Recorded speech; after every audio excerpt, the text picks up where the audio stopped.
Welcome to EduCasts, home of EduCasters. If you mention the name Ivan Pavlov to anyone who took a Psych 101 class in college, they will immediately think of two things: dogs and bells. The image is iconic: a scientist in a white lab coat ringing a bell, and a dog salivating in anticipation of dinner. It's often treated as a quirky footnote in history, a simple experiment about animal reflexes. But if you stop there, you are missing the massive, invisible machinery that is running underneath every single school day in America. Ivan Pavlov wasn't trying to revolutionize education. He was studying digestion. But what he stumbled upon, classical conditioning, is one of the most powerful forces in a classroom. It's not about teaching kids to sit or stay. It's about how human beings are wired to connect the dots between two unrelated things. It explains why a student's stomach drops the second they walk into a math class, why the smell of cafeteria pizza brings back a wave of nostalgia or nausea, and why the sound of a school bell triggers a stampede even if the teacher is in the middle of a sentence. As educators, we like to think we are in the business of logic and reason. We think we are teaching the Civil War or the quadratic formula to rational brains that soak up information like sponges. But classical conditioning reminds us that we are also teaching specifically to the gut, the heart, and the nervous system. We are constantly, often accidentally, wiring our students to feel safe, scared, bored, or excited. We are going to take a deep dive into Pavlov's world. But we're leaving the lab coats behind. We're going to look at how this century-old theory plays out in real American classrooms, from the kindergarten rug to the high school biology lab. We'll look at the mechanics of how we learn fear, how we learn comfort, and how smart teachers can use this knowledge to rewire their students for success. Before we can fix the car, we have to know how the engine works. To understand classical conditioning in school, we have to strip it down to its parts. It's a four-step dance, and it happens automatically. First, you have the unconditioned stimulus, UCS. This is something that naturally triggers a reaction without any training. In Pavlov's lab, it was the food. In a school, it might be a loud yell, a scary failure, a warm smile, or a feeling of safety. Second, you have the unconditioned response, UCR. This is the natural reflex. The dog drools at the food. The student flinches at the yell or relaxes at the smile. It's biological. You don't decide to do it. Your body just does it. Third comes the neutral stimulus, NS.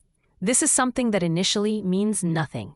The bell, the whiteboard, the math textbook, the teacher's face.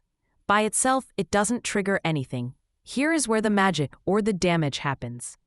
If you pair that neutral stimulus with the unconditioned stimulus enough times, the brain makes a link. It fuses them together. Finally, that neutral thing becomes a conditioned stimulus, CS. Now, the bell alone makes the dog drool. The math book alone makes the student's palms sweat. The reaction is now a conditioned response, CR. Why does this matter? Because in education, we usually focus on the content, the math, the history. But classical conditioning focuses on the association. It explains why a kid who got yelled at by a teacher in second grade might feel a wave of panic when they see any teacher raise their voice in 10th grade. The brain doesn't care that it's a different person or a different year. The circuit has been built. The wire is live. The classroom as a giant Skinner box. Let's look at the physical environment. We often ignore the vibe of a room, but for a student, the room itself is a massive signal. Think about the school smell. You know it. It's a mix of floor wax, old paper, dry erase markers, and maybe a hint of locker room funk.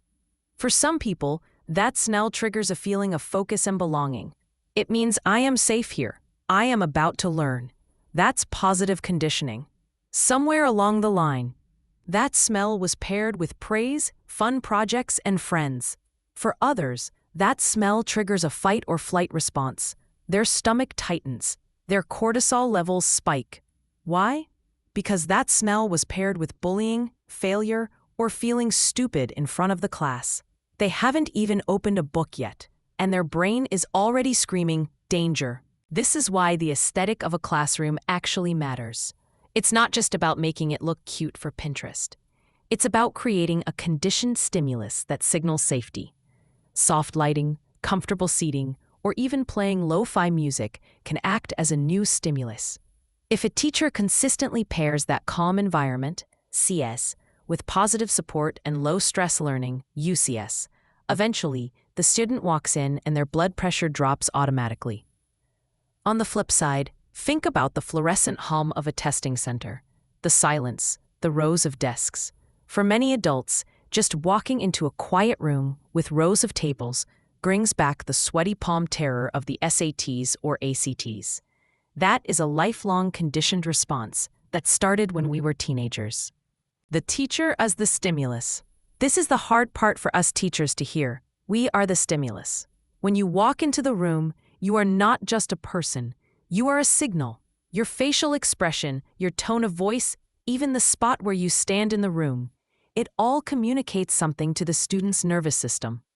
Let's take the strict teacher archetype. There is a time and place for firmness, absolutely.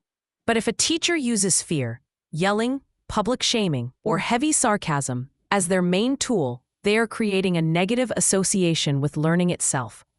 Let's say a student, Jason, struggles with reading. He reads out loud, stumbles, and the teacher snaps. "Come on, Jason, we don't have all day." The class giggles. UCS, public embarrassment, shame. UCR, panic, shame, desire to hide. CS, reading out loud, the book itself. CR, panic whenever asked to read. Now, every time Jason sees a book, his brain predicts pain. He isn't being lazy or defiant when he refuses to read next time. He's protecting himself. His brain is doing exactly what it evolved to do: avoid the thing that hurt him. Conversely, think of the teacher who brings donuts on Fridays or starts every class with a funny story. They are pairing their presence with a dopamine hit. Over time, students feel happy just seeing that teacher in the hallway. That positive emotional state makes the brain more receptive to learning. We aren't just teaching subjects, we are teaching students to associate school with good. Nowhere is classical conditioning more obvious and more destructive than in the phenomenon of math anxiety. It is rare to find someone who has history anxiety or geography anxiety in the same visceral way. Math is different because it is high stakes, right or wrong, and often timed. Here is the common scenario. A child is in 3rd grade. They are doing timed multiplication tables, mad minutes. The clock is ticking, neutral stimulus. The child can't remember 7 times 8. The teacher says, "Pencils down." The child isn't finished. They feel a rush of failure and maybe a look of disappointment from the teacher. Unconditioned stimulus. Repeat this 50 times. By the time that kid is in high school, they don't even need to fail a test to feel the panic. Just seeing a math problem, CS, triggers the anxiety, CR. The logic center of the brain, the prefrontal cortex, actually shuts down when the emotional center, the amygdala, lights up. So, the student literally cannot think because they have been conditioned to panic. They say, "I'm just not a math person." But often, that's not true. They are a traumatized math person. They have been classically conditioned to have a phobic reaction to numbers. This can escalate into full-blown school phobia or school refusal. If the entire building becomes associated with bullying, fear/pain, the student might start getting physical symptoms, headaches, stomach aches, on Monday mornings. They aren't faking it. The body is physically rejecting the environment because it predicts danger. We can't talk about Pavlov without talking about the bell. In most American high schools, the bell is God. It dictates when you eat, when you pee, when you think, and when you stop thinking. This is pure conditioning. Stimulus, the ringing bell. Response, pack up, stand up, move. It's efficient, sure. You need to move 2,000 kids from point A to point B. But what are we teaching them? We are conditioning them to stop learning the second the signal fires. You could be in the middle of the most profound, life-changing discussion about To Kill a Mockingbird. A student is having a breakthrough. Then, brrring. Instantly, the spell is broken. The conditioning overrides the intellectual engagement. Notebook slam shut. The brain switches tracks. We have trained students that time is more important than thought. We have conditioned them to be factory workers who move when the whistle blows, rather than scholars who work until the problem is solved. Some progressive schools are getting rid of bells for this exact reason. They want the transition to be natural, based on the flow of the work, not in arbitrary noise. They are trying to break the conditioning.